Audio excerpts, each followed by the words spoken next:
seconds. And you're live. I'm calling to order the February 10th, 2025 meeting of the Town of Auburn Select Board. This open meeting of the Town of Auburn Select Board is being conducted both in person and remotely, consistent with Chapters 107 of the Acts of 2022, which suspends the requirement of open meeting law to have all meetings in a publicly accessible physical location. Further, all members of the public bodies are allowed to participate remotely as long as reasonable public access is afforded so that the public can follow along with the deliberations of the meeting. For the public to join the meeting remotely, dial 1-408-650-3123 with access code 235-235-861. Or the public can join via computer at global.gotomeeting.com/join/235-235-861. All supporting materials have been provided to members of this body, are available on the town's website. The public is encouraged to follow along. Please note this meeting is being recorded by Auburn Cable Television. Is there anyone else also recording? Seeing none, could we please rise for the Pledge of Allegiance? I pledge allegiance to the flag of the United States of America and to the republic for which it stands, one nation, under God, indivisible, with liberty and justice for all.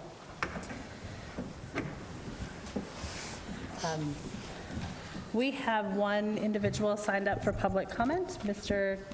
Tatro. Yes. Could you just please provide your name and your address? Absolutely. Hi, good evening. My name is Robert Tatro, 4 Ridgewood Drive. Just to be clear, I am on the zoning board. I am not representing the zoning board in any way this evening. I did not ask their permission to be here, so therefore I'm just speaking as a citizen this evening. And I do have some concerns about some 40B, and what I'm actually here for is to discuss the possibility with this board of bringing the option of a building moratorium to the town meeting for May. So if I could present to you 3 reasons why, or at least 3 different thought process as to why this is worthwhile, and then I'll leave that up to you for a motion or decide whatever you want to do. So, as you know, we've all been involved in this 40B process, and this is not a slight in any way, shape, or form to anyone in this room or anyone that's been in the process of doing this 40B over the last 20 years. Everybody has worked diligently trying to get this whole 40B through the process where it works for everyone. We know that. What I have a problem with is really some administrative issues, and we'll start with that first. So, as you know, if you apply for a permit in town, you have to come before a board, yours, mine, whichever one it might be, and you have to apply with a certain bylaw in mind, 5.3.1, 9.2.12, whatever it might be. Unfortunately, none of those exist when you're dealing with the 40B process, okay? So I'll give you an example. This is the Chapter 40B Handbook for Zoning Board of Appeals dated March of 2017. And if you know the legalese like we all do, when they call things handbook specifically, and there's no CMR notifications underneath it, this is really kind of a non-binding thing. And if you have read through all of this, like I have, quite frankly, this thing reads more like they're trying to sell me a timeshare in Boca, some near a swamp, than it actually does as a reference to a 40B situation. So what it talks about, first of all, is how it empowers the zoning board to make this process go as quickly as possible. But in reality, it strips the other boards in the community from doing what they are supposed to do, which is to make sure their areas of expertise are covered so all these projects are done fairly and equitably through our community. So if you look at the MBTA communities law, it was just contested in court by 12 different communities, which they won, by the way. The Supreme Court did, however, rule that, if I'm saying this correctly,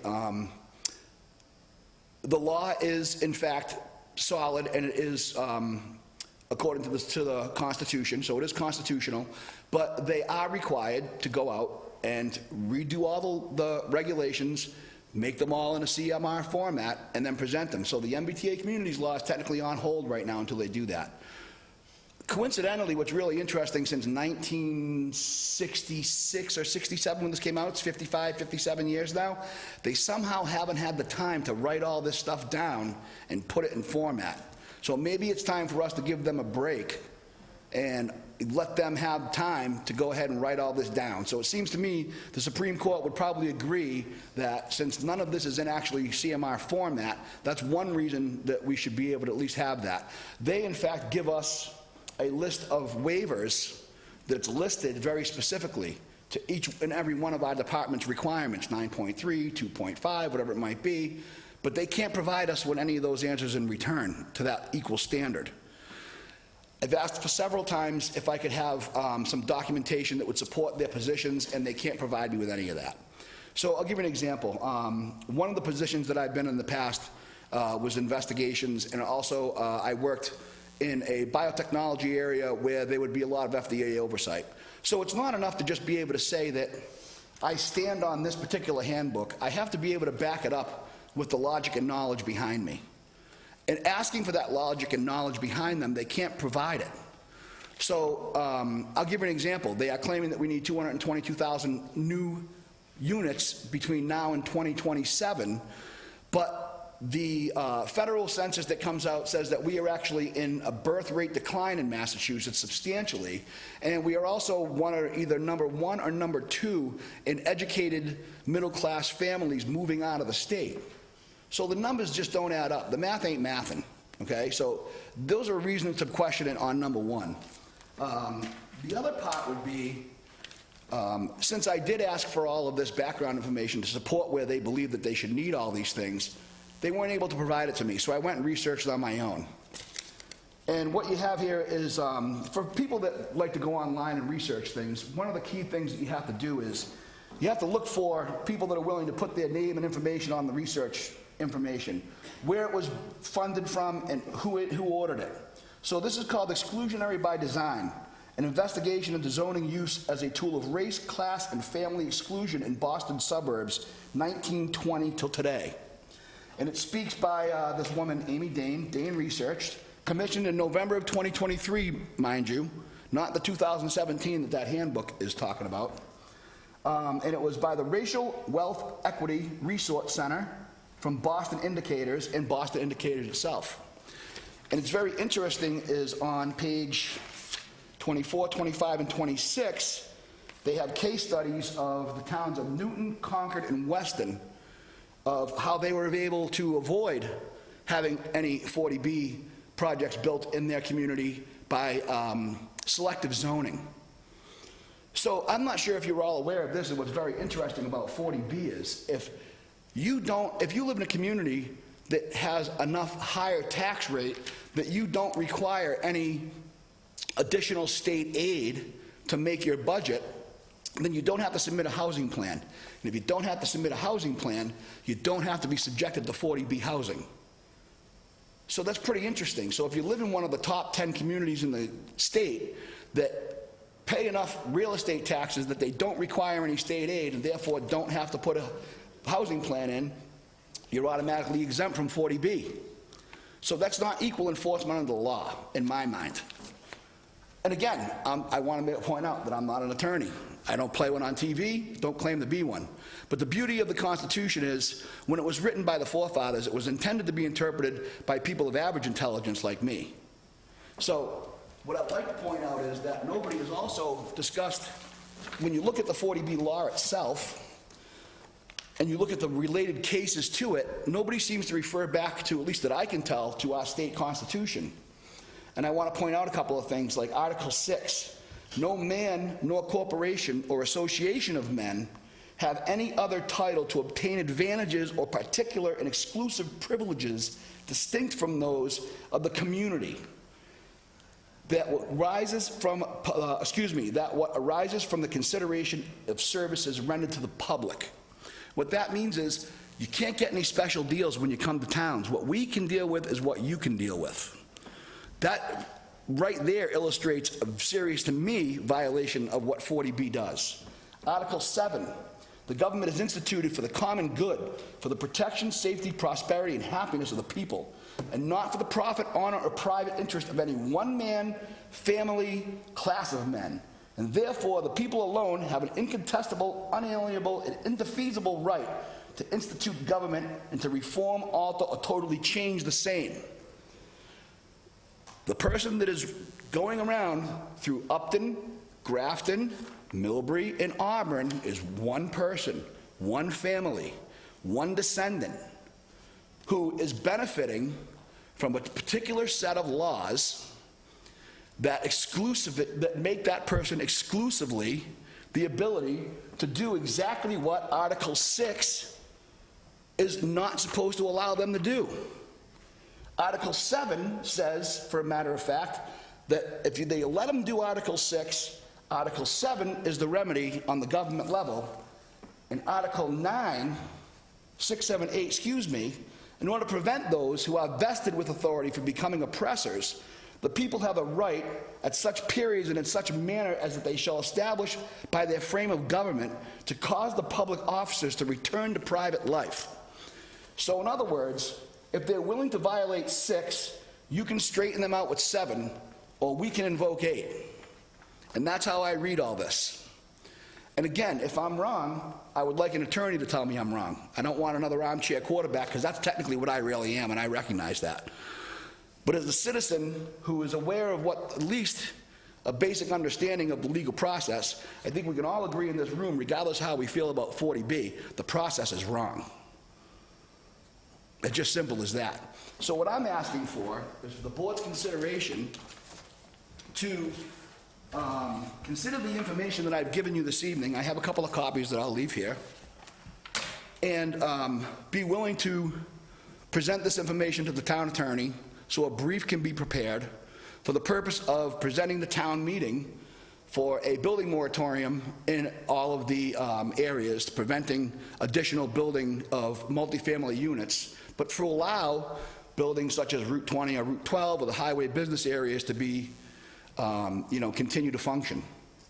Until such time that the state can demonstrate to us that they are acting in good faith with the Massachusetts Constitution. By the way, written by Sam Adams. It's 4 years older than the U.S. Constitution. He also is one of the only people that authored both the Massachusetts Constitution and the U.S. Constitution.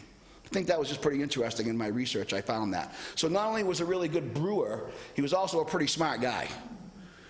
So that's my presentation on why I believe 40B should be questioned. I believe this information should be brought to the attorney for a brief to be connected to a moratorium. And I really say, I think it's very important to understand, and I want to repeat this again. Mr. Carpenter, for example, I'm sorry, I can't really read your, Ms. Kavanaugh. I mean, everybody, we've created subcommittees and study committees. The director of DDIS has been literally, I'm telling you, hours upon hours trying to sort through this 40B problem. This is not unique to the town of Auburn.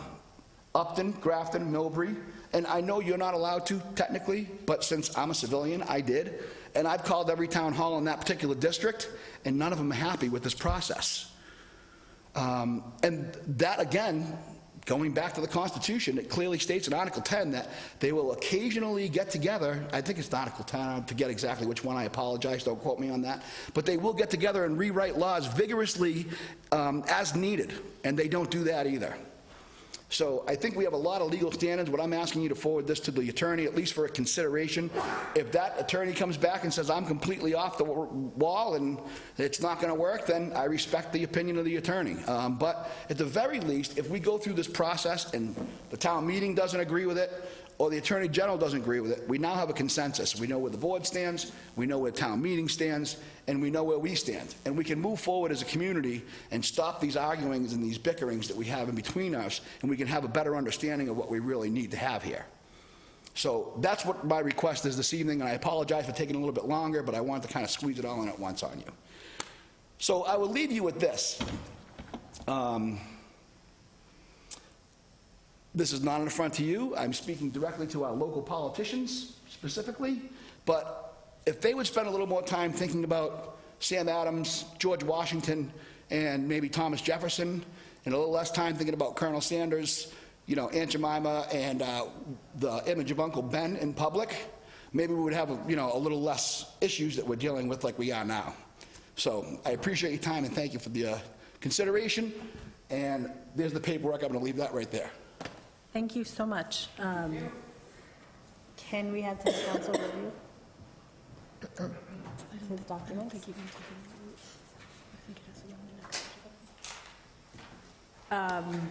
We, does it have to go on the next, okay. We would have to put it on our next agenda to be able to take a vote for a town council's review. So we're on number 4, community organizations. We have none. We do have presentations and public hearings. There is a continuation of the public hearing by National Grid. However, we were notified today that, by email, that National Grid is withdrawing their application. They are going to put it on an existing pole, and we will get you, I know we have an abutter here, and we'll get you some more information on what pole that's going to be. So their second is a common victrola license for, We need to, did we close that previous one, or we continued Yes, we it? should probably close it, right? We we continued it, okay. So is there a motion to reopen? Motion to reopen the hearing. Is there a second? Second, to the chair, it looks like someone's trying to. Yep, certainly. All those in favor? Aye. Aye. And the chair is a yes as well. Hi, Rocky Cataldo, Church Street, Arrowhead Ave. About this poll issue, that was what I was going to ask them to think about, instead of adding another pole in Virgin area, is to put it onto an existing pole, because their plan was to put it 44 feet from another pole that's already existing, which makes no sense. So I'd like to know what pole they're planning to move this capacitor on, what area it's in, and if it includes my property. Certainly. We will reach back out to National Grid and get that information for you. Okay, thank you. You're welcome. Do board members have any questions? I make a motion to close the hearing. Second. All those in favor? Aye. Opposed? The chair is a yes as well. Our second hearing is a common victrola license from Otaka Sakai. Is there a motion to open the hearing? A motion to open the hearing. Second. All those in favor? Aye. Opposed? The chair is a yes as well.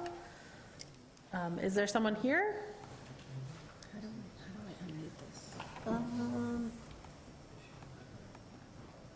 don't know.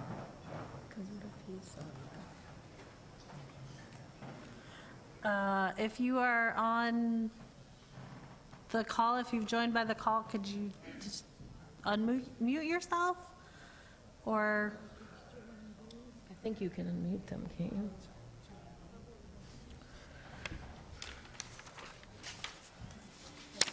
two? Yeah. Oh. Oh. There he goes. Mr. Lee, are you? Hi, Can you hear us? hello? Hi. Wait. Is this Mr. Lee? Yes, Can it you- is. All right, could you tell us a little bit about the request? So I'm currently a hobby shop store in the mall. Like we sell Pokemon cards and Magic cards and stuff like that. We do have a space for the players that collect these card games to play in store.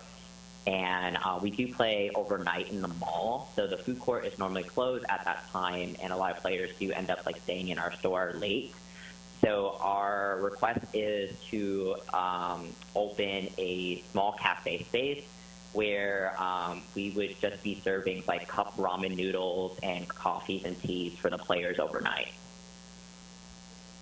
Is there anybody from the public that has questions? Do board members have any questions? So my application shows that beverages, coffee, tea, and soda were stricken from this request. Oh, I think that just pulls. Just the way the line is set up. Yeah. Okay.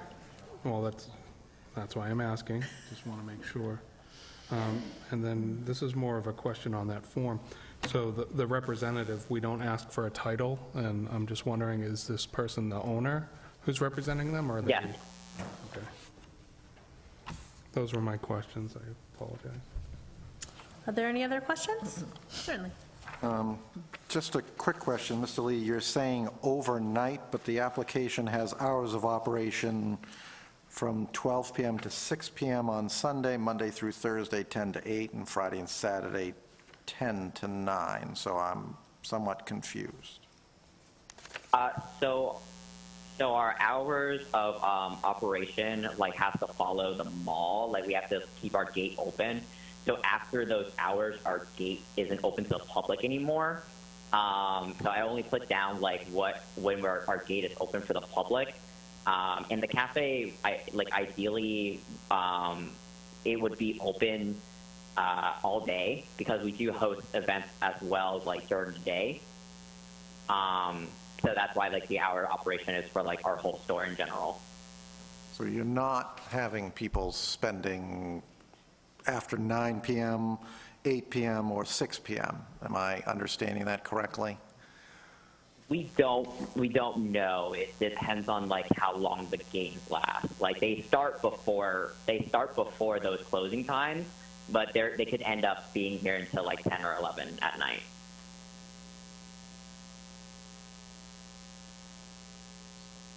All right. Board members have any other questions? Did you have a comment? I do. I actually have a question Okay. through the chair. So to clarify on Selectman Carpenter's question, the application says overnight, but you're saying 11 p.m., and then the other thing that you stated was after the mall closes and the gates come down, that the players are still in there. So I would ask the board to hold off on this request. There's a couple of concerning things that were said tonight that I would like our fire prevention office to review. There cannot be people in any store with gate closures.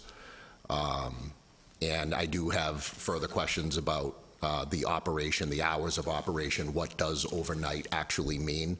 So I would ask the board to hold off on this in 2 weeks until the fire prevention office has an opportunity to review in full.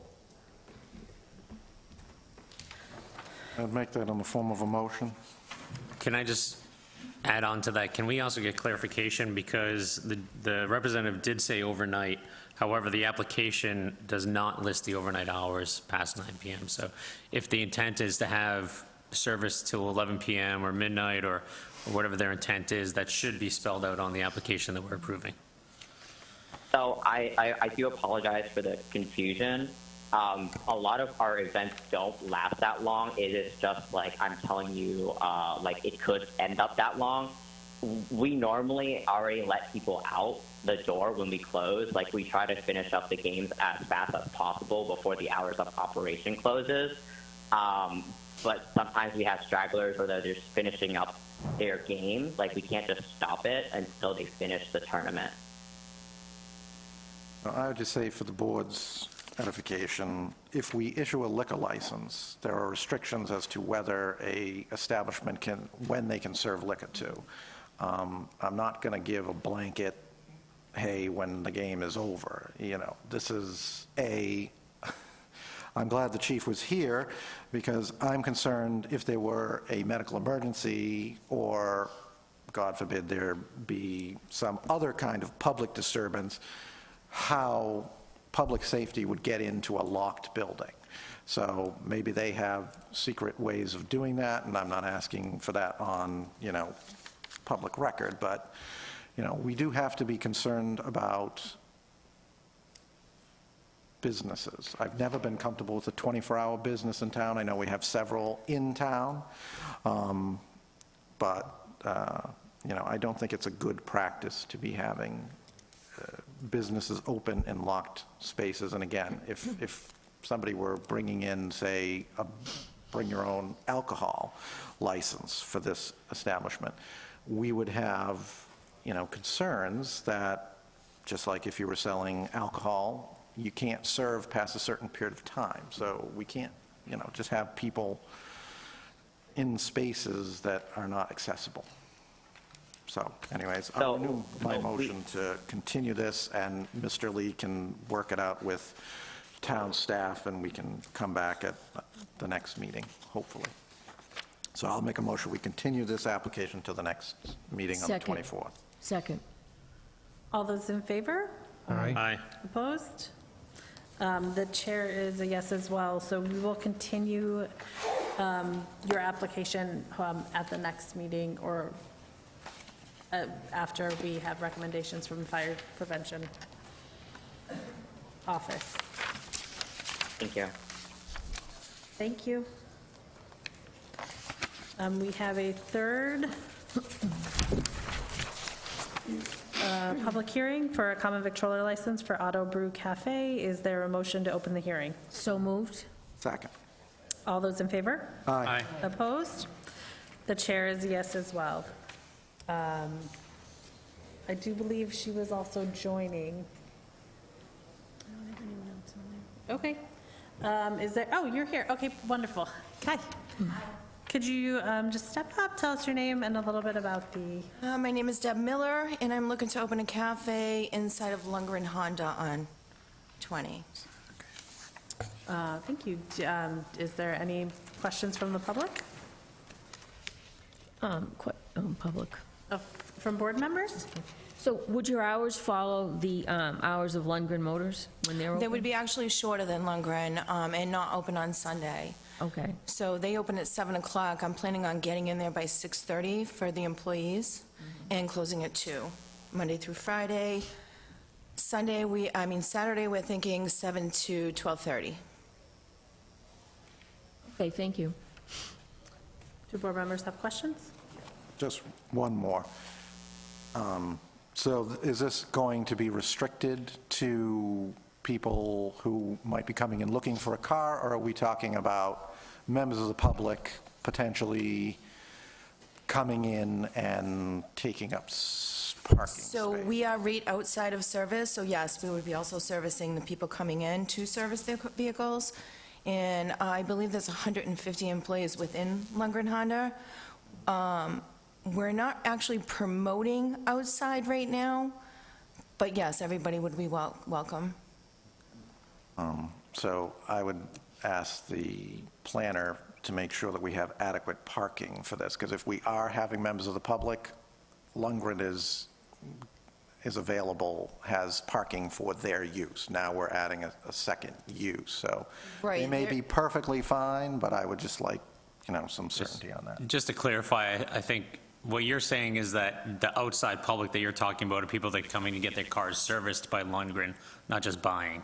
Correct. So they're Yeah. customers that are coming to Lundgren already. Right, and That there is purpose. ample parking right outside of service. So this would be restricted to just people either buying a car or getting service at Lundgren. We're not talking about trying to attract Exactly, but, members of the general public. right, not the general public, but obviously if people were to come in, we would service them. Will the sandwiches, soup, salad, and all that, will that be made on-site? Yes, And I'm assuming you've gone through design and all that, so the Yes. other boards have seen the layout and are approved? Have you gone through all the other boards? Yes. And they've approved it? yes. Are there any other questions? I make a motion that we close the hearing, please. Second. All those in favor? Aye. Opposed? The chair is a yes as well. Is there a motion on the application? I make a motion that we approve the license, provided that all applicable requirements of the state and town and any of its departments, boards, and commissions have been fulfilled. Said license is subject to all the conditions stated upon it. Failure to comply with any and all the conditions shall invalidate the license and render it null and void, and with the conditions of the DCG to be placed on the license. Second it for discussion. I would just ask that we restrict the license to only those customers of Lundgren Honda, that we restrict this unless we have something from zoning that says we have adequate parking for this in addition to the business that they're already doing. So that's the only request that I would make. I have a question. How would I go about that? If I wanted to service the outside public, I don't want that to be a problem in the future. So is there something I need to do now to prevent anything in the future from restricting me from Talk to that? the planner, just figure that piece out. You may be perfectly fine, I have no idea. I just want to protect us, because again, if this was any other business, we need to make sure that you're in compliance with zoning before we issue a license. So there may be ample parking, there may not be. I don't So you know that the cafe went in 2012 and the original building was built. There has been a cafe there for that many years. They did close, I believe, in 2021 because of COVID. So it was just a small amount of time that they were closed before pre-opening. So I'm prepared to support it tonight, given the fact that there was a cafe there before. I know the property, there is a large amount of parking there, and I don't think there's any way feasibly or operationally for someone to say, are you here serving, or are you just here to get a donut? So I mean, I think it's ready to go forward tonight, and I'm ready to support it. If that's the case, is there a motion? There is a There is a motion and second. I'll withdraw my second if Mr. Kareem. I will second. Okay, all those in favor? Aye. Opposed? I'm opposed. The chair is a yes as well. You have your license. Thank you so much. Thank you. Moving along to departmental items. Is there someone here for the Mass Save?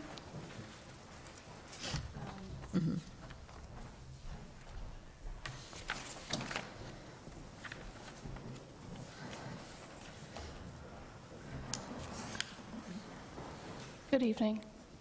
Hi, how are you? Good, how are you? Good. So this is a grant opportunity that we came across to apply for.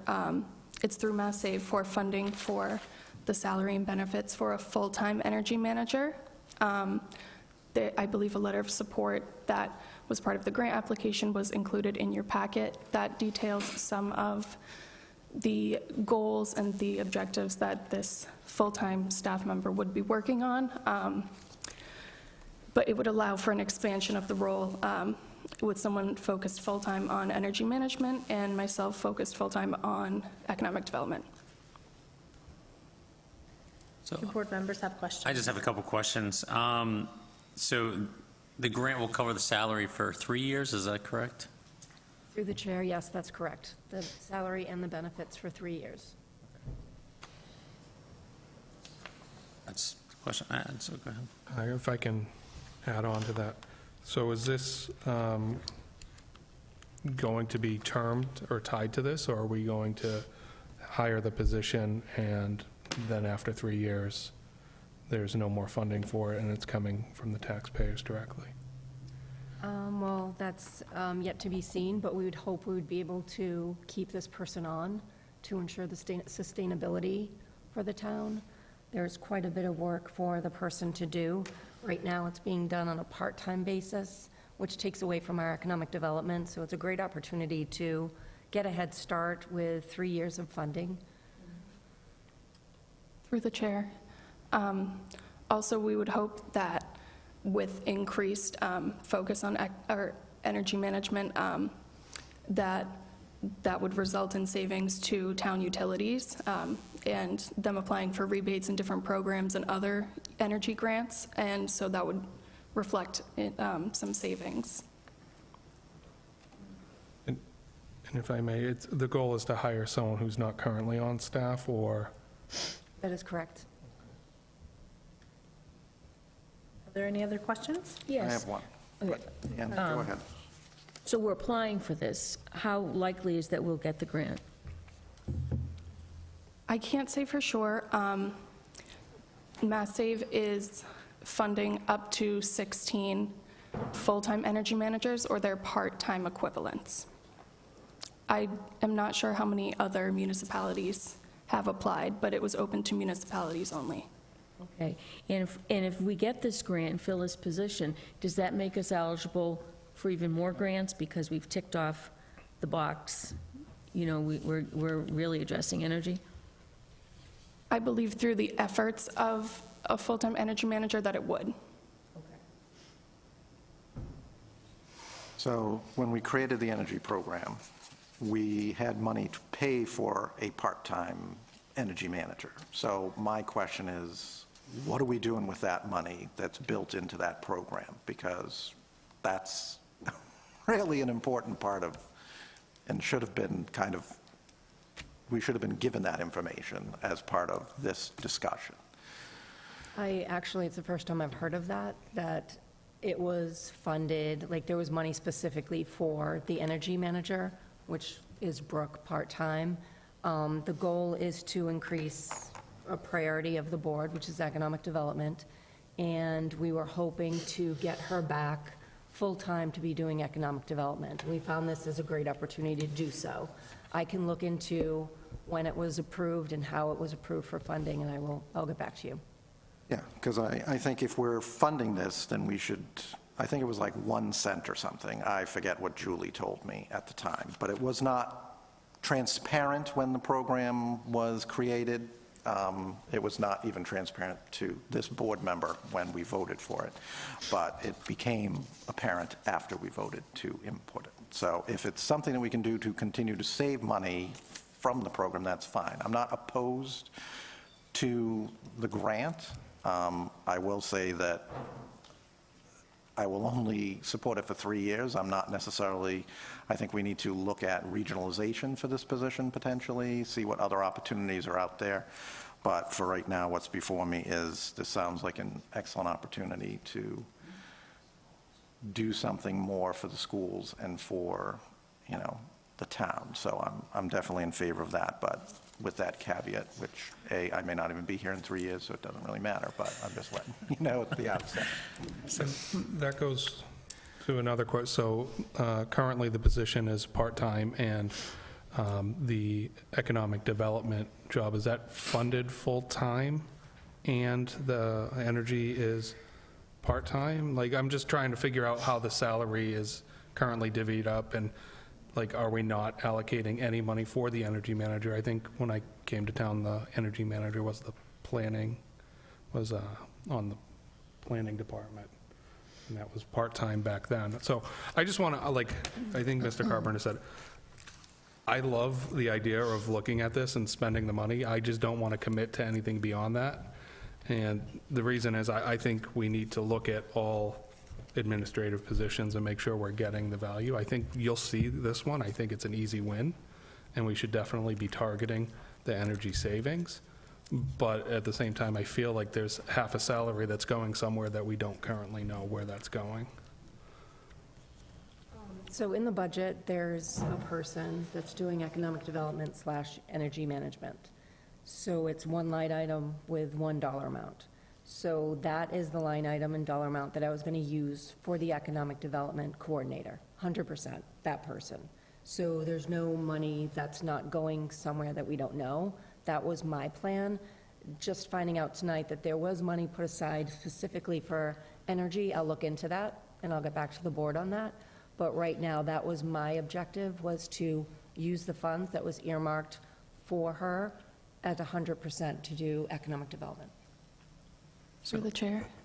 Mr. Carpenter, are the funds that you're referring to, the energy funds, the municipal adder through the Community Choice Power Program?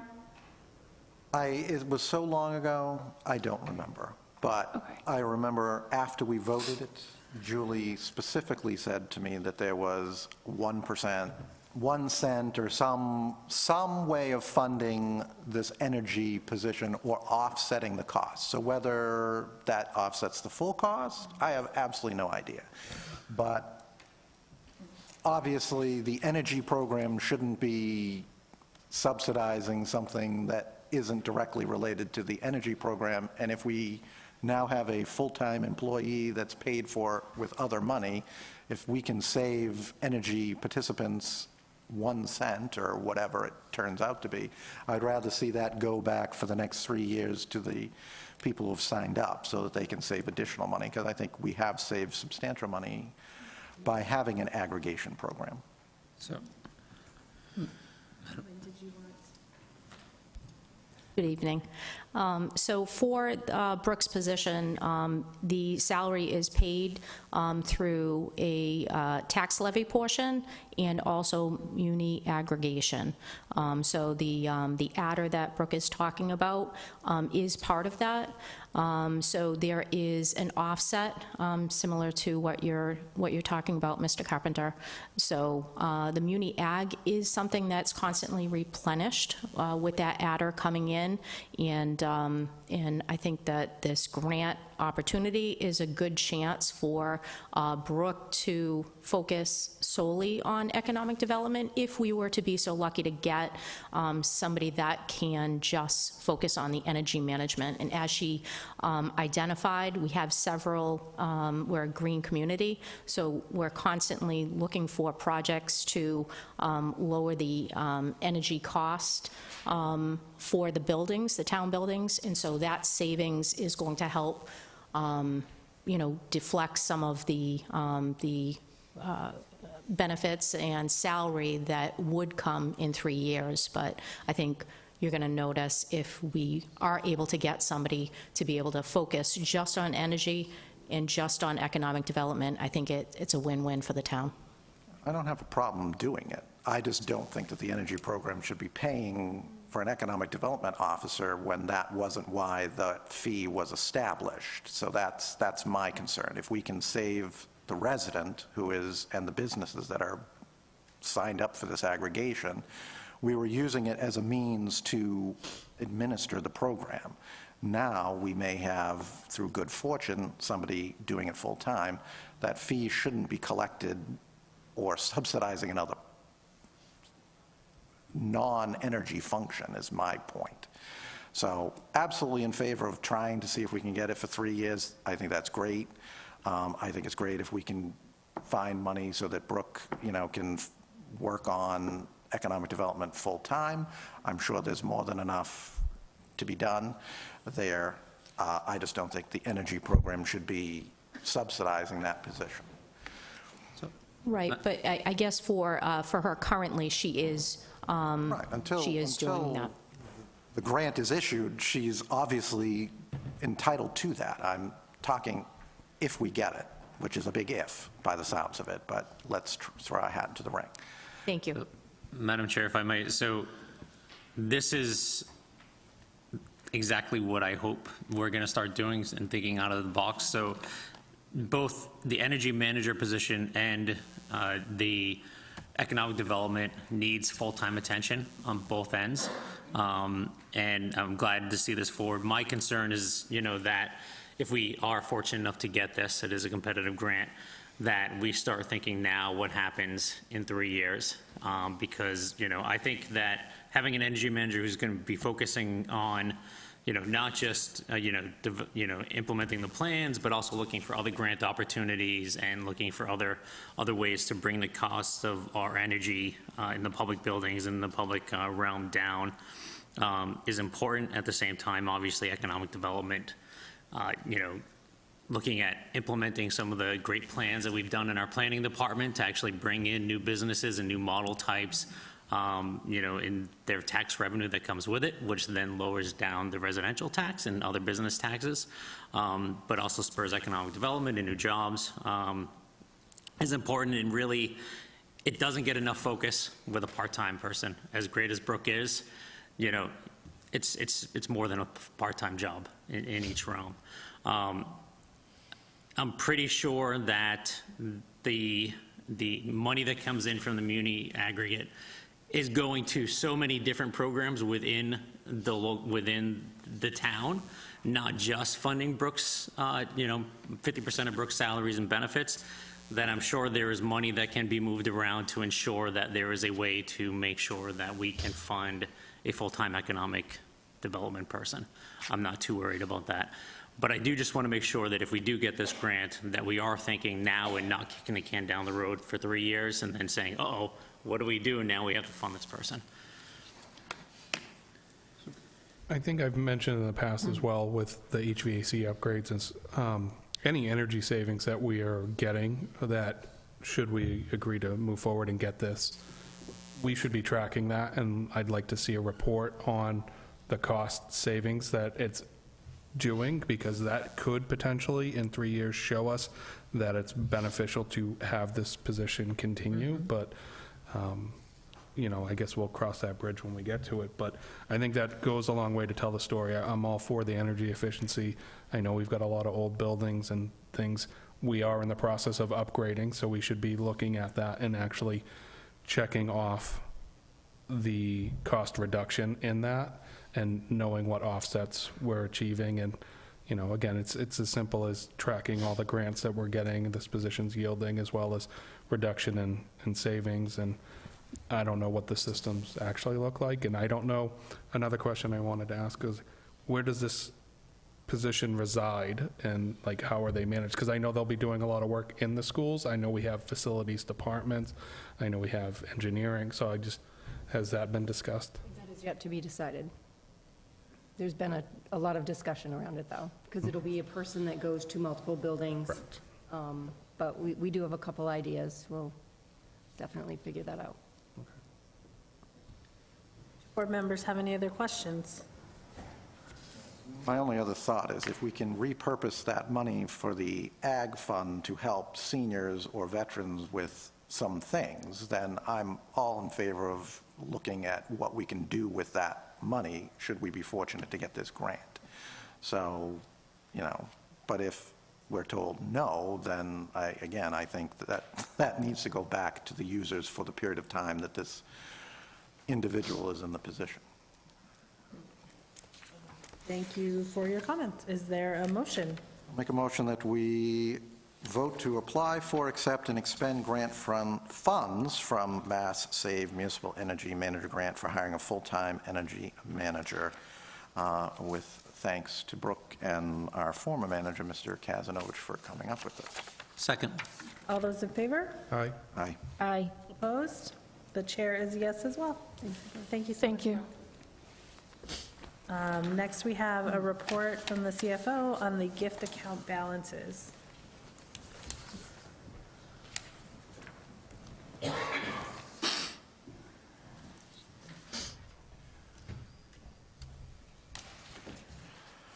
Good evening. Hi, Karen. So I've put together a list of the gift accounts that we have and what the balance was when I put it together on January 30th. The department that's responsible, and then I just put in the other column that the types are gifts and donations. I've gone through some of the inactive accounts that we have on the books for gifts and donations, some of the special revenue.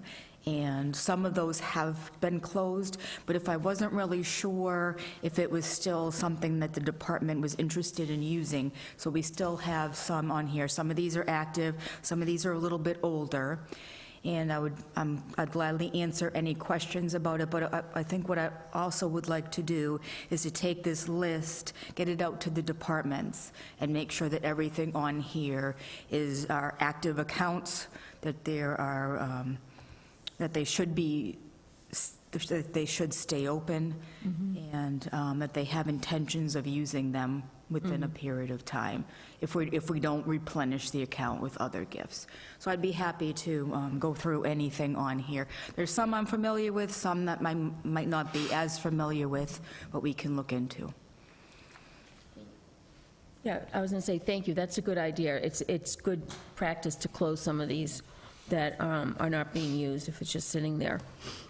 My only question was the Outlook Media donation account, right underneath Pappas. What is that account? I did ask former town manager Kazanovich about that, and I'm going to have to look back at that a little bit, and I can send you some information on that. Okay, good, thank you. That's tied to the billboard. It could be, I was just going to say that could be the electronic billboards. They paid us a certain amount ahead of time, so the $250 was what they were giving us total, if I recall correctly. So that would be the mall, what the sign company agreed to give us. Okay, thank you. And I do think there's some additional monies coming in some of the future years. And I'm going to have to do a little bit of research on that to see what those funds were earmarked for, or what they're earmarked for. Do board members have any other questions? Just a quick question. You mentioned inactive accounts. Do you, off the top of your head, can you call out any of them for us? I think it's a great idea to go to the individual departments and figure out, and if there's a way to combine some of these so that they can actually use them, that would be great, but. Oh, yeah. Right, like, for example, I'd like to send this to the fire department and have them go through, like, the fire department dive team gifts. I'm not sure how old. Some of those are older amounts that have been around for a while. And again, I didn't want to close anything out in case there's any intentions to use anything. I mean, I did close some. But I'd like to go through and just have discussions with the department heads and see in what direction they're going with that, if the program's still active. Yeah, well, like Fred Berry Marker from Kiwanis, it would be very interesting to find out, you know, that's in DPW, we're talking about $800. Right, or like No even- idea what it is, but it would be interesting to find out, or why we're holding on to $92.50, or, you know, $148, or whatever. But yeah, no, that's fine. Right, and for example, like the Pappas swim pool study has 1,600. I'm not sure how long ago there might have been something done in regards to that. Well, you may have to go back to the foundation for that, because that was, if I recall correctly, funded by the Pappas Foundation. So that may be money we owe back to them that they may be able to use for other purposes. Correct, so I'm just going to kind of go down this and, like I said, send it to the department heads to go through. Can I ask a question, Madam Chair? When you close it out, what happens to the funds that are in the account? They get closed out to the general fund, The and then general they fund, get okay. certified as part of the free cash. Are there any other questions? Yep, so if I may, so if that happens, again, depending on where these funds, if they're tied to specific things, you can't actually close out the account unless it's spent in that proper manner, correct? Well, I think if say like if we got a $10,000 for the Pappas swim pool study, and there's some money left there, I'd say either we could contact them to see if they'd want the funds sent back, or we can say, okay, well, the purpose of that donation has been satisfied. So I just want to be careful. That's why I didn't, Correct. I didn't Yep. kind No. of close out, even if there was $27, sometimes the department says, okay, well, give me a few months and I'll spend that on the intended purpose. And that's I just want to make sure that these gifts are going to the intended purpose or going in that right manner. Correct. So I know I asked in the past about like the SIP funds and projects that haven't been completely closed out, that there's still money in. And this report, and I'm not telling you, you probably have tons of work, but I'd like to see a report like that so we can reallocate or allocate funds.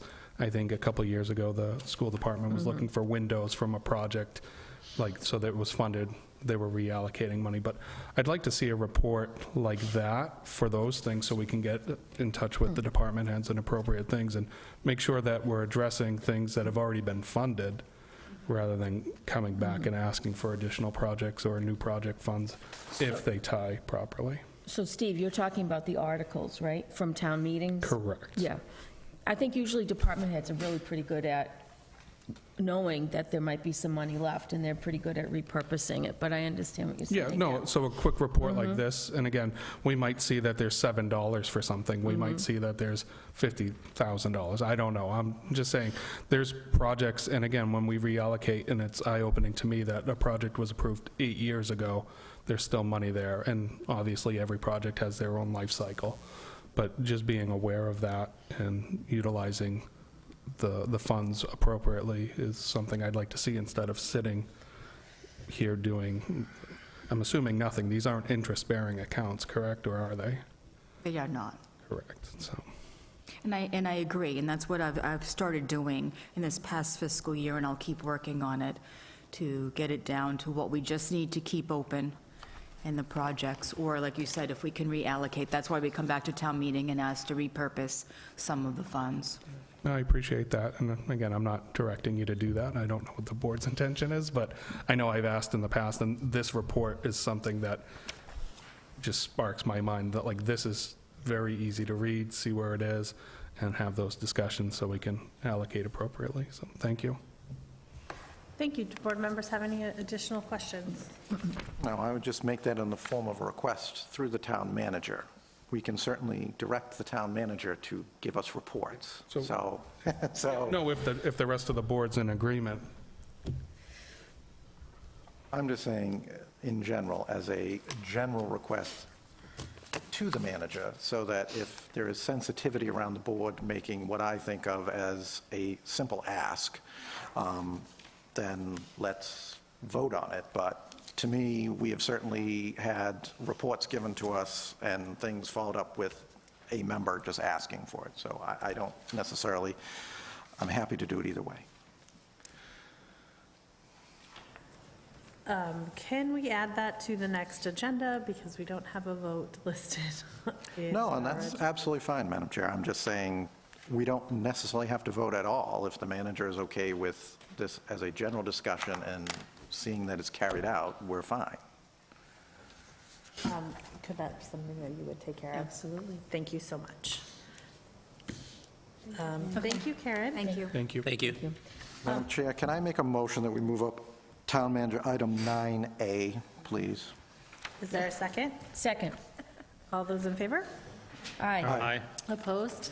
The chair is yes as well. So I will turn it over to you. Yeah, so this is a transfer. The school committee and the school superintendent request for a board vote to approve a sped stabilization transfer of $87,000. Chair, the superintendent is here. Can we ask her to join us at the Of course. table? She's been sitting here listening patiently. Either one. Hello, everyone. Thank you. Hi. Hi. Thank you. So this request before you came to you several months ago as well. This is in response to a student who moved into Auburn in late August, who was in a residential placement based on their special needs. Because we had not had time to plan for that, we've asked for access to the Special Education Stabilization Fund to fund that placement. Good. What is the balance of that fund right now? Approximately. It was on what I sent you. I think it was about $525,000. Okay. Yes. And in speaking with Mr. Kasnovich, when this all first happened, he advised that we do this in a few chunks versus one big lump sum. Things change with kids, you never know, but seemingly now the placement has gone well the last few months, so it seems like it's going to be that way for this year anyway. And just so that people understand, we can apply for some refunds of that, for some payback of that from the state, correct? Correct, through Circuit Breaker. Circuit breaker, yep. Yes, and that's typically 75%. Okay. Over a certain amount, I think anything over $50,000, you can then apply for, you can get reimbursed for 75%. Will this be added to the SPED account going forward? We hope, yes. Yes. Student is intending to remain in our schools, yes? Intending to remain a resident of Auburn. We are hoping that in the coming school year, the student may step down to a day placement, which would be significantly less expensive. But that still has to be determined by the special education team and the school where they're at now. It would be funded through the SPED budget? Correct. Madam Chair, I'd make a motion that we authorize the transfer of $87,000 from the SPED Stabilization Transfer Fund. Second. All those in favor? Aye. Opposed? The chair is yes as well. Thank you so all very much. Thank you. Thank you. We are moving back to 6C. This is a vote to accept the fiscal year 25 state firefighter safety equipment grant. In our package, there's a letter. Chief Coleman, did you want to come up? It's not an easy pile. Thank you, Madam Chair. As the letter indicates, we were fortunate to receive this firefighter safety and equipment grant. This will allow the department to purchase 4 new sets of turnout gear this year. Board members have any questions? This turnout gear is for new firefighters, or it's just a regular It's a replacement? supplement to the operational budget. We're allocated on an annual basis to replace a certain amount, so this will be a supplemental for this year's budget. Excellent. Thank you. Are there any other questions? Is there a motion? I make a motion that we vote to accept the fiscal year '25 state firefighter safety equipment grant. Second. All those in favor? Aye. Opposed? The chair is a yes as well. Also in our packets, there is a regional dispatch study. Madam Chairwoman, I'd like to first let you know, the town was provided with this unique opportunity to participate in a feasibility study that looked at the possibility of regionalizing our 911 dispatch services with Spencer, Charlton, Southbridge, and Sturbridge. When the discussion first came up, we had gotten the chiefs together. I know it's been a topic of discussion the last several years as well, to find out if it's something that we should look into, just for future planning. So this is just an informational piece for you. It is so that we can all acclimate ourselves to even the idea. The report will actually come out in April. We'll have a full year to consider. If the town decides to do anything with that, we don't have to, there's no commitment, but it didn't cost us anything to do this. It was part of a grant. So when we did speak to the chiefs, it was decided it was in the best interest to at least look at it so that we knew the pros and cons. But I think Chief Coleman can provide some additional information. Sure. Thank you, Madam Manager. Through the chair to the board, I have with me this evening our 911 Communications Director, Mary Ann O'Connor. So she has been instrumental in providing the outside firm with the data that they have requested. There was a lot of it. I know Chief Lemon and I hoped to help her with it, and when we opened up the spreadsheet and looked at the pages and pages and pages, there was literally not one thing we could help her with. So she did. It was a monumental task to provide them. It was a huge lift, but she was able to complete it, and we thank her for that. As the manager said, regional dispatch is something that we have talked about conceptually for many, many years. And when we talk about the idea, it's scary to some. There are a lot of questions, and there's certainly a lot for the town to digest over the next year, especially after the report comes out. But anytime the police chief and I were asked about regional dispatch, really all the answers that we could provide were speculative in nature. It was things that we knew from our counterparts that operated within regional systems. It's just information that we sort of heard along the way. So as the manager said, this was a great opportunity to get in at the ground level in a study and not only understand the feasibility of it, but to have some costs associated with it, and some other things that the board is ultimately really going to need in order to make an educated decision. So you were provided with a copy of the executive summary that came out. As the manager stated, the final report is due out in April, that will have a little more information. And then in conversation as early as today with some of my counterparts, we expect the timeline for communities to ultimately make a decision would have to be by March of next year in order for us to be able to apply for a state 911 grant to fund the regional center. And as we talked about once before, the state is putting a lot of money into regional centers. It's not unrealistic to think that they would not fund either a new build or a renovation of an existing facility and fund the operation for several years with some sort of a wean-off period. But like I said, there's a lot of information, a lot of dialogue that's going to need to occur. But as the manager said, we felt that it was important to jump in at the ground level and at least bring the board in very early into this conversation because it's a lot to think about. So we're certainly able to entertain any questions you may have, but it is very early in the process. Do board members have any questions? Chief, I think you've stated in the past that your preference would be if something like this were to move forward, you'd want it to reside in Auburn. I'm assuming the other towns are thinking very similar to that. Has there been discussion about if that's not in a certain town, they're going to pull out and then the costs change dramatically because people aren't signing up? Yeah, I think I think everybody, there's several ways, not to dive too deep into it, but there's several ways that regional centers can be organized and operated.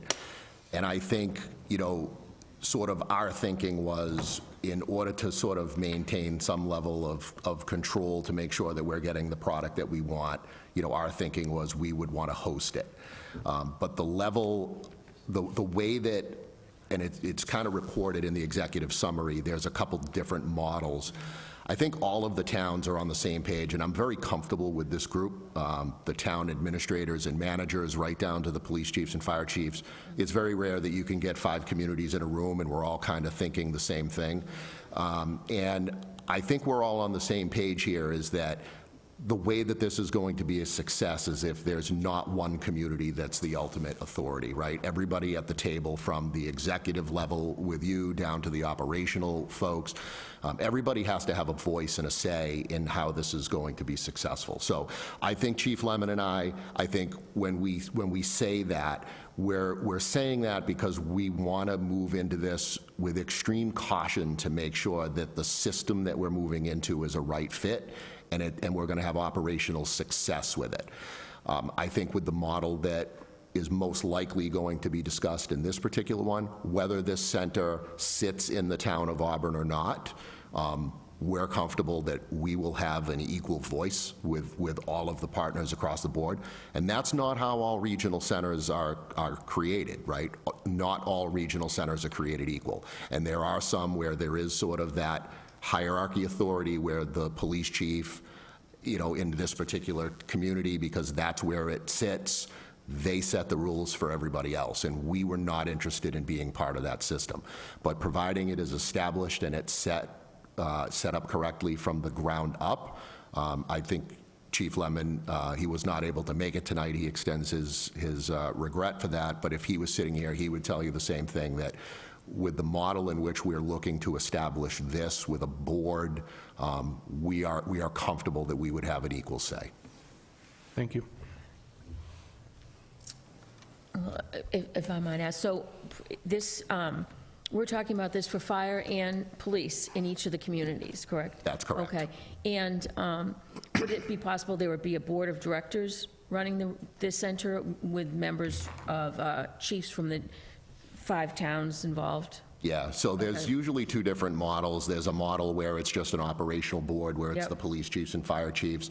We're actually looking at kind of expanding that model where you have an administrative and an operational board. So the administrative board would be the TMs and the TAs, or even maybe some of the CFOs from those communities that are on the administrative side and doing the fiduciary work, and then the police chiefs and the fire chiefs on the operational side. And then there's a rep from each group, so everybody knows kind of what's happening on both sides. That to me, and that to Chief Lemon, that kind of collaboration on a board level, that's what equals the success of a regional center. Thank you. Are there any additional questions? Thank you so much. Thank you very much. Thank you. Thank you. We're moving along to 6C. We have the Fire Station Building Committee recommendation. Are there members here? Do you guys want to come up?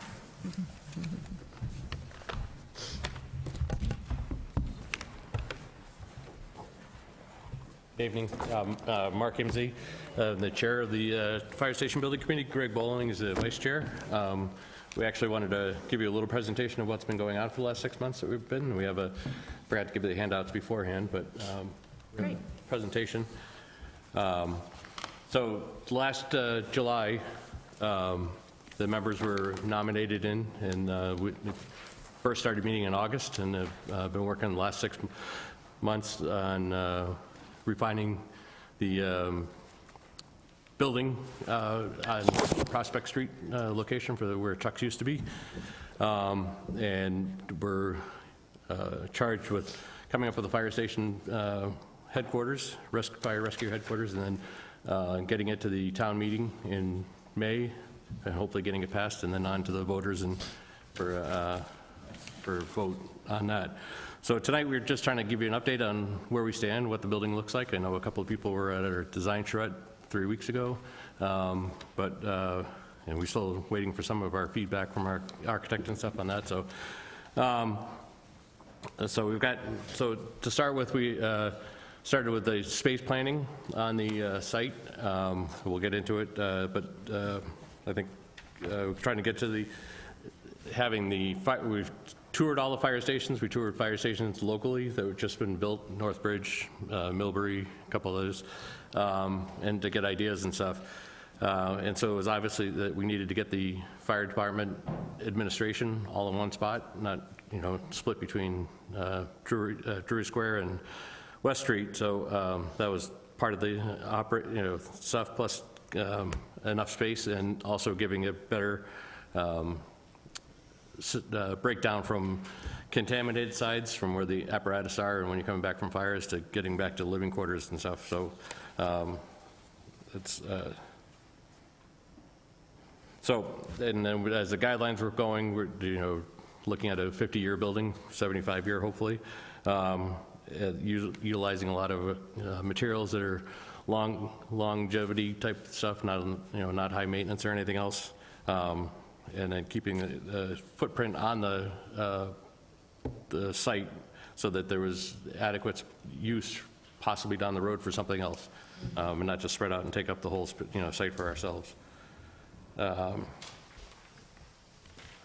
So we went through a whole bunch of different floor plans and stuff, and actually had looked at one point with the having space for a regional dispatch facility in there, but then quickly learned that through Chief Coleman and stuff that the local, towns didn't want it part of any police station or fire station, so that quickly became like 5,000 square feet that we just said, what are we going to do with it? Are we going to build it out and just leave it vacant, or are we going to do something with it? So actually, we ended up, that space we took off, but the underneath, the first floor space we actually built so that we can, or the intention is to build it so you can put a second floor on it.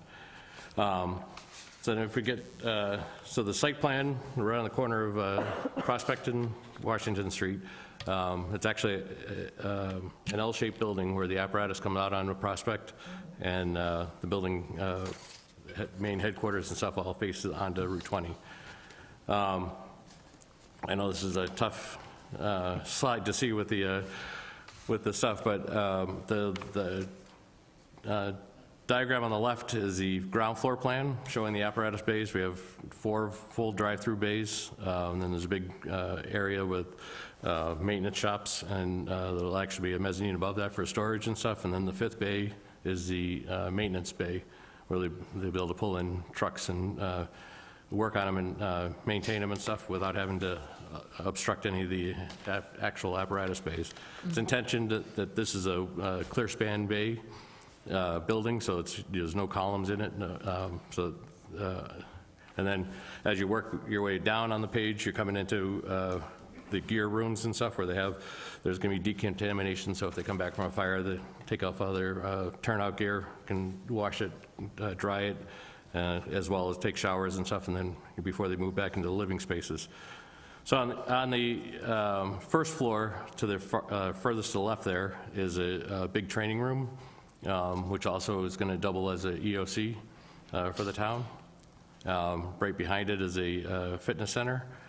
And then as you take the main lobby, come over to the next side, there's the administration, fire department administration would be all on the ground floor there, all together there. And then the second floor would be the living quarters, where we have, I think it's 13 bunks, which I think right now we're at 8 or 9, I think, in Drury Square. So, and then the living spaces, and then there's mechanical spaces, and the fire pole down to the ground floor. We have some renderings of the building. We kind of were looking at doing brick. They kind of took a darker color brick, but, and I know we got a lot of feedback in our design charrettes about some of the shapes of the building and stuff. So I'm sure this will be changing, because there's some stuff, like the roof is pitching the wrong way for solar and stuff. But the intention was that it was trying to go to like a metal roof. It's like a 50-year roof versus going to a rubber roof or something, which is only a 20-year roof, and have to be replaced if we're on a flat. So that's still something we're gonna have to look at, but right now the architect is out of money in terms of what was allocated for them to get to. So we're at our conceptual budget, conceptual design and stuff.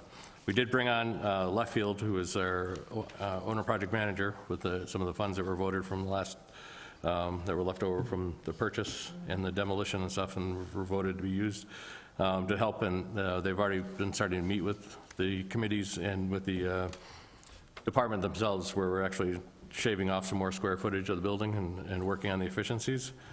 The next slide is just the face of the building toward Route 20, with the entrance down toward the further on the left on the page where the car is.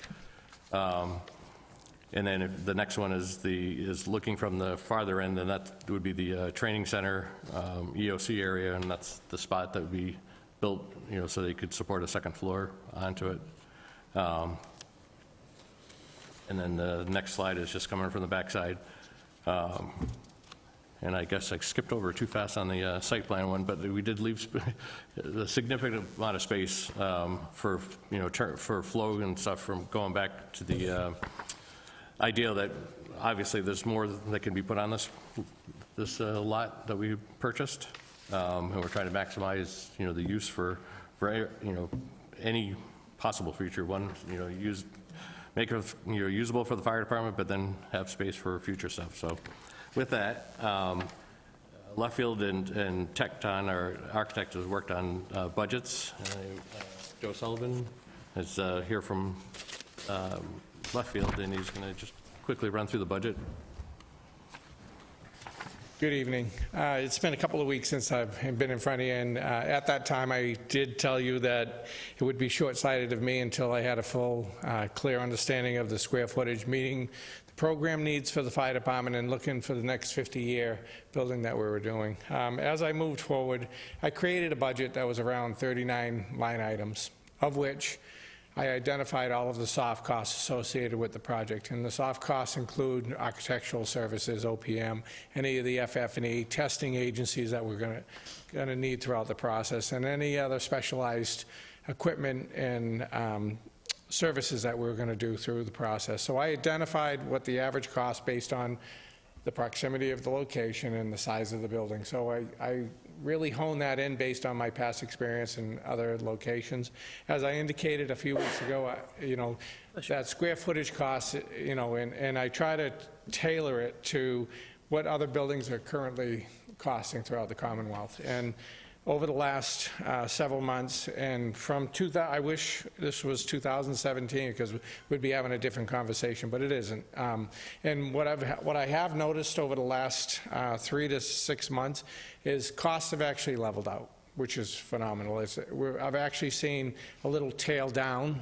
I don't think it's going to be significant over the next 28 months when we plan on building this, but I think I haven't seen a large escalation. The tariffs worried me a little bit when all that happened, because I don't know what structural steel and all of the impacts on that might be. So I carried a conservative basis based on where we were conceptually. You are at conceptual drawings, so there's no way around that. We're, having schematic to design development gives you a little bit more material and information about the building that you can put some harder costs associated with it. So I had to go off of mostly square footage costs, which ideally I met with the fire department and their group just to go over, what they had sequenced initially, what their needs were, and some of the requirements for their future considerations of operations. Looking at the building, I saw some efficiencies that we could do, and by doing that, we made up a list of, I want to say there was almost 19 items that the department and our team went through. We gave that to the architect. We had, a week or so for them to review it. None of the tasks or the requests that we did seemed astronomical where it was going to affect costs. In fact, we feel it's going to reduce some of the square footage, which would in turn reduce some of the costs associated with the building. So that being said, we did a takeoff on what I felt the building costs of this size of the building, locality, where it's being constructed, and some of the general contractors that I feel that will be bidding on it.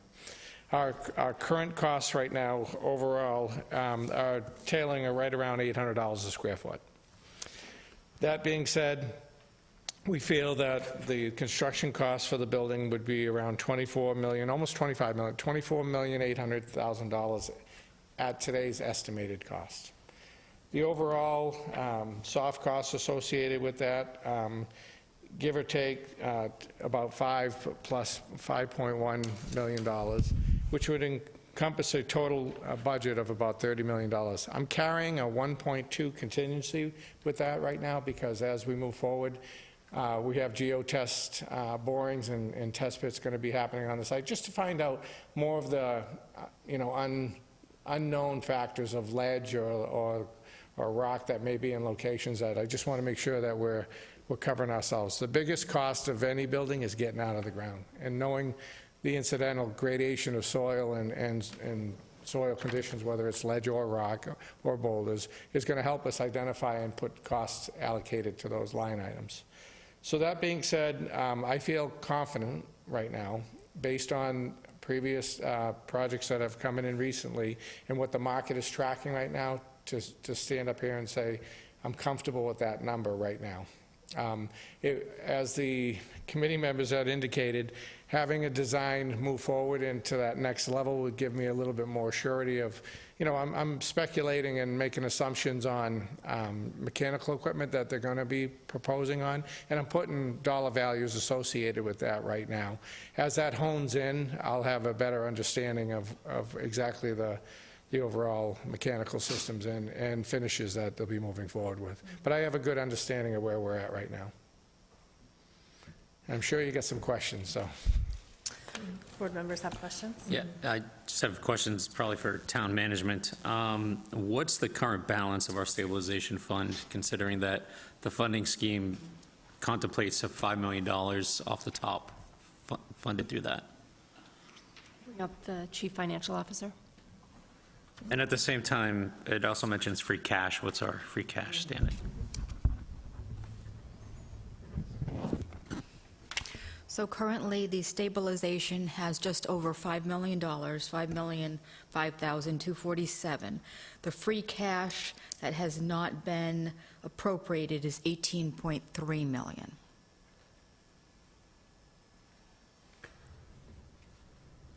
I do have a quick question. So we used free cash to purchase the Chuck's property. How much of that has been moved back into free cash? Well, the difference in, let me just see here. In the last several years, we've added $2.5 million in each year back to the fund balance. And according to our free cash policy, we can spend up to 50% of that. So due to conservative budgeting and, tight spending, we were able to recapture some of those funds that we spent, and we're going to continue to have that as a goal to replenish as much as we can. So almost half, right? We've recaptured almost half. Right, because it was $4.6 million that we spent on the Thank you. the property. You're welcome. If this goes through as the $5 million coming out of the budget, so we're going to have to go out and, depending on the results of the vote, look for $25 million. That's not all going to be taken out in one chunk. Where does the $5 million play into that? Does it come out at the end and we'll know where our costs are and it actually comes in, say we end up borrowing $25 million? Does it come in and say $3 million? Or, and again, I'm being hopeful that we come in under budget. But like where in the process does that money have to get removed from that account? Right, so we're going to request a cash flow on the construction costs. And I think it may have been mentioned that the $5 million would be used maybe towards some of the soft costs. So that would either come off towards the beginning, or I don't know if it is furniture also considered some of the furnishings, the Yes, soft furniture and costs. contingency, So maybe yeah. towards the beginning and maybe towards the end. So, and then, so as we go out, like, how does that money, if there is any money left over, does that get back into free cash? Or does it have to stick with the project, and like, what is that? No, I mean, if the $5 million isn't used, then it can be voted back into, back to the town, back into the stabilization. But I guess I would want to just a little bit more on the question again. I'm not really sure. May I say something? I believe the process is, while the construction's going on, to do short-term borrowing to fund it, and then once the project is complete, then we'll go out to do a bond, a long-term, 20 or 30-year bond. So there's potential that the $5 million doesn't come from free cash at that point. Again, like if we're projecting 30 million, right, and we're gonna go out and do that, if we don't need to borrow them, are we looking to take the 5 million and borrow, 22 million? Is that like the process? I'm just trying to. Well, the project is estimated approximately 30 million. So we're estimating to borrow 25 million, and we would do the short-term borrowing at the beginning to get us to the point, and then we would go and do the long-term borrowing after.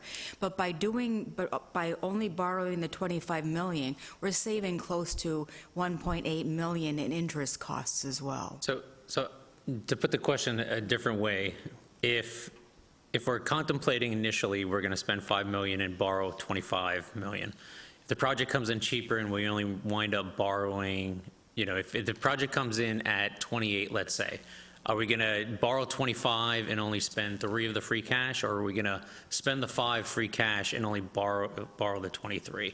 I think is what Mr. Chambers is asking. Right, sure. So those are all great questions.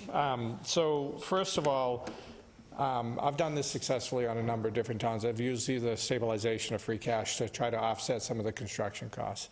The short-term borrowing, and I'll be the one putting the cash flow together, and it's going to indicate, what the costs are from a bid award all the way through closeout. Typically, short-term borrowing will carry you through a certain point. We're going to have to contractually have to agree to borrow X amount of money for whatever that contract value is.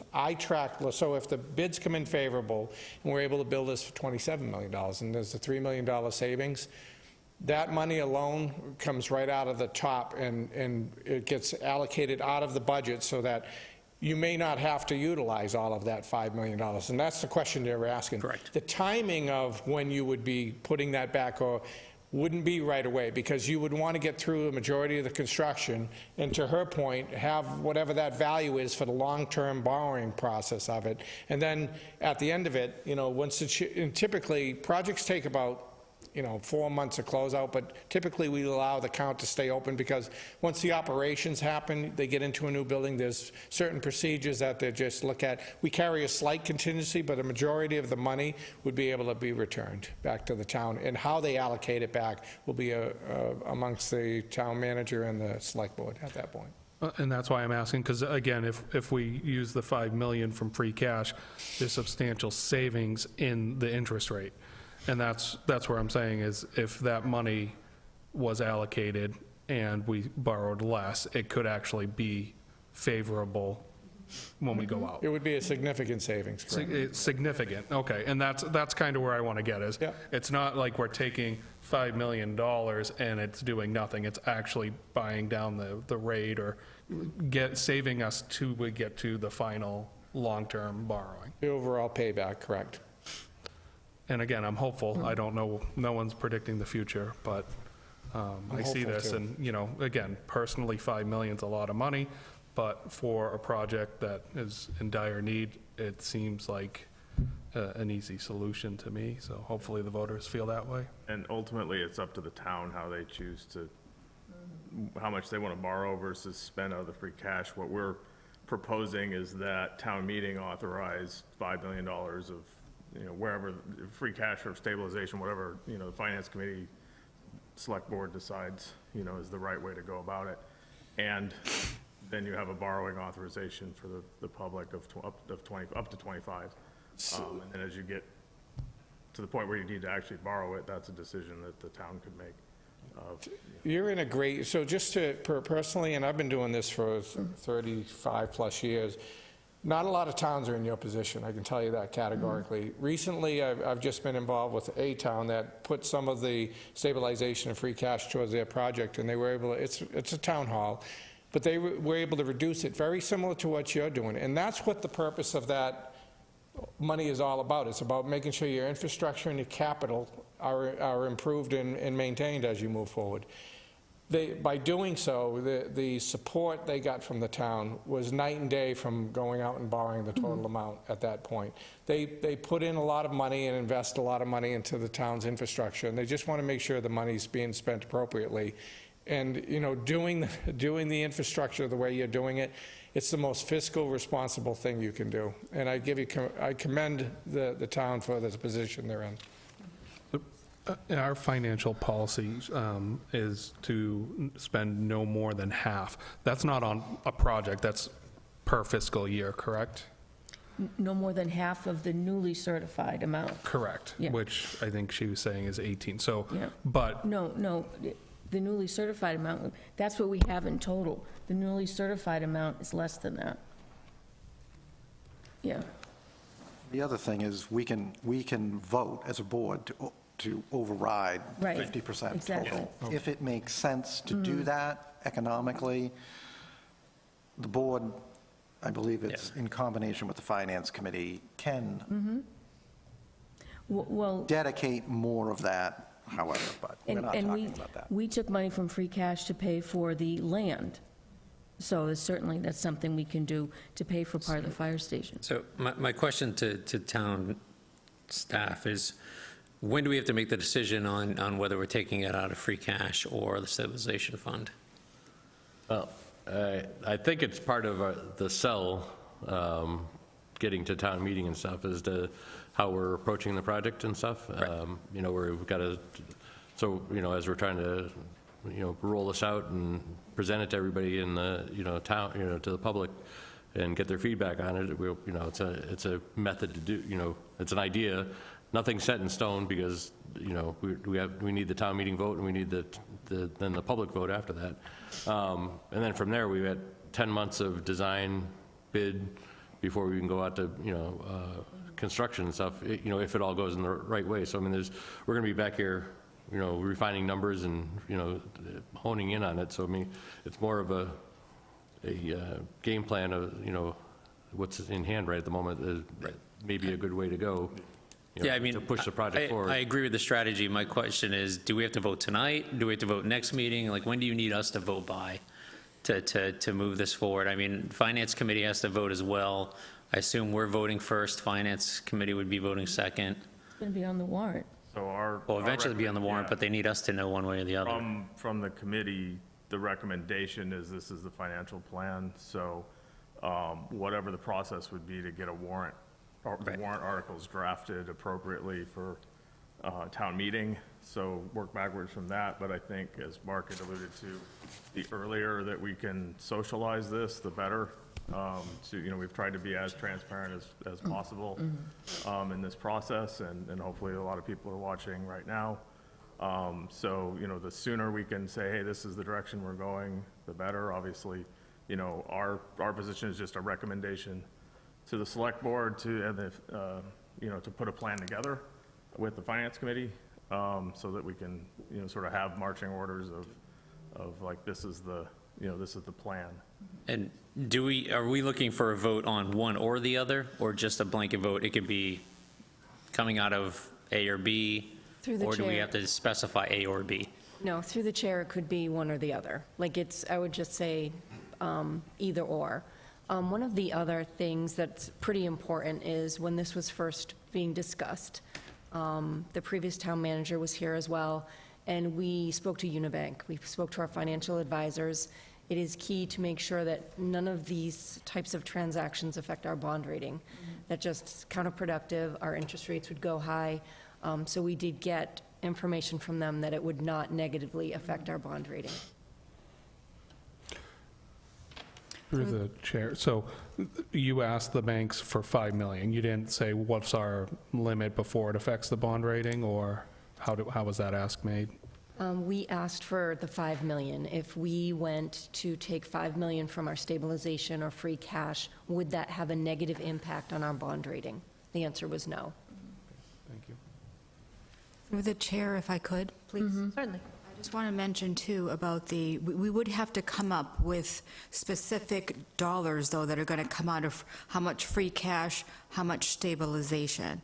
And just to remind everybody that the free cash, certified free cash does expire as of June 30th, and then it will become available again when we certify it, probably in later September. So do you have a recommendation on free cash or stabilization? I mean, from my standpoint, it makes more sense to take more from free cash, seeing as though there's 18 million there and there's only 5 and change in our stabilization, and that would completely deplete it. But I didn't know if there was a recommendation either coming from the committee or from, the project management or from our town finance. So typically, free cash is the, probably the best, especially in the position financially that you're in. So I'm going to put this out there, and I don't know if I'll get a second or not, but I'm going to make a motion that we recommend expending up to $5 million from our free cash account to go towards the construction of the Auburn Fire Station building. Second, and I have some questions. Sure. Okay. So is this what you're presenting to town meeting? These numbers, or are you going to refine them anymore? So they're going to continue to evolve as I get, my goal right now is based on the discussion that I had with the architect. We're going to be refining the overall square footage. My goal and my ultimate report will hopefully show a reduction in overall costs. Okay. So that's my goal. I'm not looking to, it's not to exceed, and I feel very comfortable over that $30 million process. Okay. My goal is to reduce that as much as I can. Okay. And I assume when we go to town meeting, we'll get some papers to support some documents so people could see what the effect would be on the average tax property, and maybe on the median, too. There will be lots of that Yes, between good. now and the town meeting, I think yes. it's, okay. Our goal is to have a number of different public forums. The reason why we're looking for your support and recommendation to move forward on this is so that we can provide that documentation well before the town meeting. Yep, gotcha. May I ask, has financial modeling been like for every million that we spend from free cash and don't have to borrow, is there a certain dollar amount that we save, or, and I'm asking, and I don't know what anyone's appetite is, I don't want to put the town in a bad position, but if Unibank was to say the bond rating doesn't get affected if we spent 8 million, will putting 3 million more, again, is there a number that we can say, hey, if we put 3 million up now, we're going to save $500,000 in interest costs, or whatever that is? I mean, I think he said if we put in the 5 million, it saves 1.8 million in interest. But So I think the question is, if we put in 8 million, do we Right. get even better savings? it doesn't affect our bond rating. Correct, and no, and Right. that's critical, but again, we didn't ask that information, but if we know Right. financial modeling, and again, I'm one person, I don't know what the appetite is, but to me, again, if we can save another, $800,000 by putting $1 million up, that seems silly not to. That's certainly a question, that's something that we could authorize later, too. Right. A year down the road. Because we wouldn't be changing the borrowing, we'd just be borrowing less. I think the concern is that, and maybe this is not the right way to put this, but we still have to sell this to the voters to get it passed. And part of that sale is the $5 million is going to, upfront is going to save us X amount in borrowing and make it a little more, palatable. And I think to Mr. Chambers' point is, if we put in 8 million, does that make it, the sale, even easier to do? Right now, we have everybody saying 5 million is the right number. You still have to go to Finance Committee. So in between now and going to Finance Committee, you can do your due diligence, and if 8 is better, then Finance Committee can recommend that and always come back to us for another vote to sort of, concur. But to at least get the project, to get it moving, I'm comfortable with the 5 now until we hear a better number. Let's not forget, we have the headquarters that are going to need some form of retrofitting. So let's not run out the door with all the money. Right. And we might also be on the hook for, if we vote for this regional Dispatch, yep. 9/11 situation, so. And we know we still have demands with library and DPW and school department that are going to be coming as well. So- So if I may, again, you just said we have to sell this, so if the tax is 215 annually, what does that look like if we use the free, does that make it, again, more palatable? Right. So if you have the numbers, I'd like to see something like that. Yes, we can do it at a future time, and we can have millions of discussions. I'm not against using 5 million. I just think we get the ball rolling with the 5, and you go to finance committee in a week or two, you can probably have a better number if I it's, do want to there is a correction on the slide. The number would be 250 at an average 457 house. The 215 number that was in the older printout there is for a $400,000 valuation, but the average home valuation in Auburn now is 457,110. So it would be about $250 a year impact on residential. Thank you. Do we know what that impact is to commercial?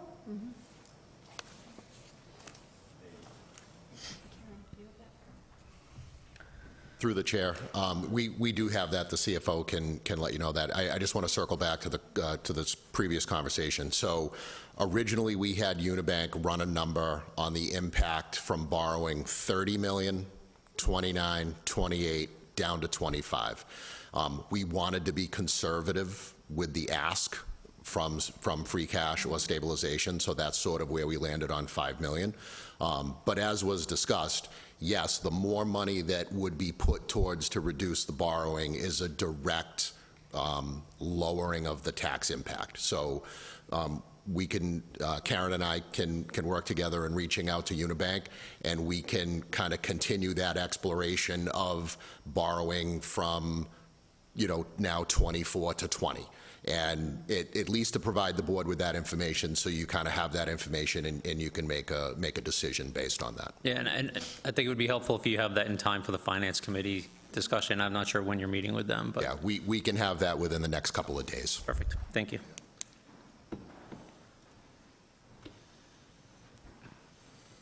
So we asked for the impact on the commercial industrial would be 62 cents per thousand, whereas on the residential, it would be 55 cents. Thank you. We have a number for what an average would be for them.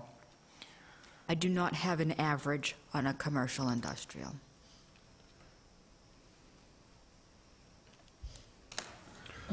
Through the chair, if I may, I know we've talked about this in tax classification as well.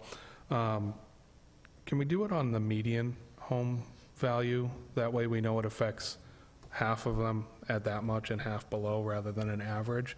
Because I know there's certain houses that are valued a lot more than a 900 square foot ranch. Maybe do both, right? Agreed, and I would like to see that, because I think that's going to tell the story where the impact is, because if we're doing a median value, then we're going to say half the people are going to pay more than that and half are going to pay less. Okay. So there has been a motion and a second. Is there any more discussion? All those in favor? Aye. Opposed? The chair is a yes as well. Thank you so much. Thank you. Thank you for all your hard work. Yeah, I appreciate the volunteerism as well. I've watched the meetings. You guys have done an excellent job. We are on number 7. There are no communications. We do have some select board general items. There is a finance committee vacancy update, and I will turn that to you, Ms. Vecchio. So yes, we do have, I believe, 3 candidates. Or I think we got another one later on today. Okay. So I'd like to know if the board could vote for the interviews in the next meeting. We did get, just so you know, we did get, a lot of people respond to our additional outreach for not only finance, but for other departments as well. Through the chair, I see that it says resumes attached. I know board members had asked if we could get more information. Can that be shared? I don't know. What do you mean? I'm sorry. So we got applications, and we did additional outreach to those that didn't give us resumes. We asked for resumes as well. We just did that today. Okay. So we could get that before we Before. vote at the Yes. next meeting? Yes. Perfect, thank you. Appreciate it. I would make a motion that we schedule the hearings, meetings, interviews, something like that, one of the above or all of the above for our next meeting. Second. All those in favor? Aye. Opposed? The chair is a yes as well. We have no proclamations or recognitions. There are some gift acceptances. Gift acceptance, sorry. Make a motion that we accept a gift to the police department gift fund in the amount of $100 from Mildred Cummings with gratitude. Second. All those in favor? Aye. Opposed? The chair is a yes as well. We are moving along to 9B, 9 town manager items. Thank you so much. Through the chair, as you know, the town received formal notification that there was a developer interested in land off Athens Street for a 40B affordable rental project. The developer for this project went right to the state for approval and did not engage the town or any town department in the plan or the project. I did outreach to the state, Michael Busby, who's the relationship manager for planning and program through Mass Housing, and he told me that he was scheduling a site visit for February 18th at 11 a.m. Or the 13th? 13th or 18th? The letter says 18th. 13th. I know. He Okay, changed it so to it's the 18th. 18th. Okay. I double-checked the email today because I saw that discrepancy as well. I will follow up with another email with him tomorrow just to make sure. That's for all local board, committee members, and officials, interested parties to attend. I have done outreach to our department heads, police, fire, school department. We are sending information, the application to Concom and planning so that we can get all of their feedback back to me by February 21st so that we can respond with our concerns regarding the project by the due date of March 3rd. So those are the deadlines that we're working with right now. I don't have any other information except that the 40B training that I went to last week was very informative and I think gave us a few more tools to work with in regards to providing guidance to ZBA and what can be applied to the permitting when they do permits in the ZBA, and how important the letters from residents and public safety officials, Concom planning, how important those are when it comes to the permit process. And I can tell you, Mr. Kazanovich sent it out to all of us. It's February 18th at 11 o'clock. Thank you. That is when the site, Mr. Busby had given some sort of... Letter that they The sent. letter says 13, yeah. I understand that, but Yeah. I'm telling you that Mr. Kazanovich Yep. Oh, I understand. I just want to, sent all of us and set it up before he went on his merry way. So it is the 18th of February at 11 o'clock at Athens Street. Do board members have any questions? so are we going to, for February 24th, are we going to get a template of a letter that we can approve to send for that meeting that's going to include all of the comments from all the various department heads regarding this project? Yes. Okay, thank you. Do we need to schedule that meeting in case more than 2 of us attend? The walkthrough, if so be it. Because it's not a meeting. It's not a meeting. It's just informational. It's just, We just can't discuss and deliberate at that. But there will be question and opportunity, so you might not be deliberating, but then there are 3 people, and our town council has told us we're not allowed to talk. So we just want to... Yes, but Just want to verify that but we're with due following the respect to rules. town council, we're we've been to these types of things before where walkthroughs are fine, we're able to ask questions. We're not allowed to sit together and deliberate and say, I'm going to vote this way. How are you going to vote? I think this is a bad idea. We can ask questions, we can engage, but we cannot deliberate ourselves at that meeting.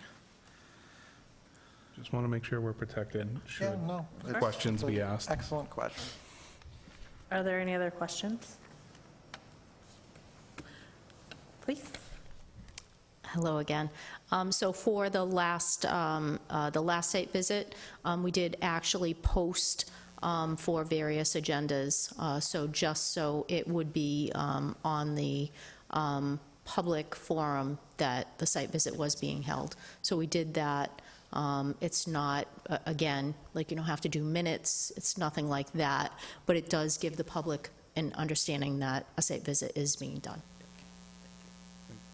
And then, again, it's informational. I don't know if, are the abutters notified, and have we expanded our official notification aspects? I know we talked about abutters and expanding that range, and I don't remember if it was distance from this development.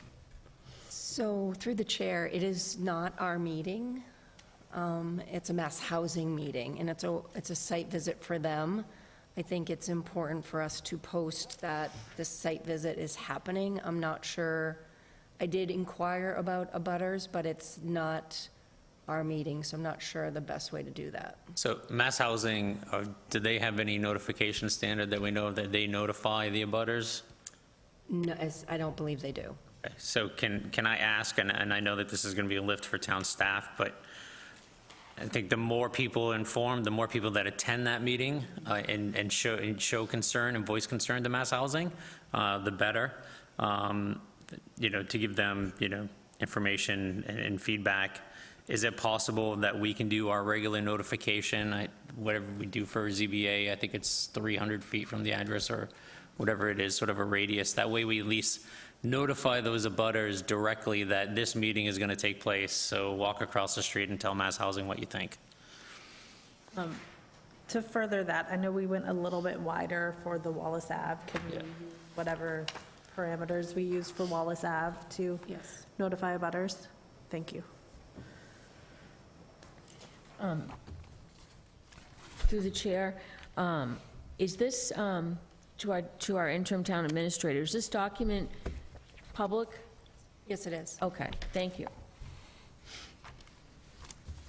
And if we're sending out notifications, can we make sure that we have the email addresses, the phone numbers, the hours of operation of the manager, DDIS personnel, obviously fire, police, DPW, just so that the residents will have it at their fingertips. They don't have to go looking for it. No problem. Are there any other questions or comments? Oh, a request, please. Could we have a copy of the new recap sheet and the free cash certification? Yes, no problem. Yep. Is there any other questions, comments? Okay, so we're moving along. We have no table items. We have number 11. Madam Chair, do we have to vote to refer this to the DCG? Oh, yes, sorry. Is there a motion? Make a motion that we refer it to the DCG. Second. All those in favor? Aye. Opposed? The chair is yes as well. Thank you for that.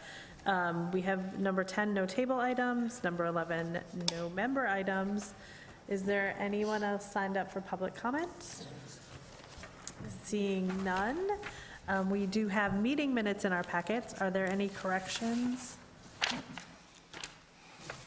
Then I will accept them as read.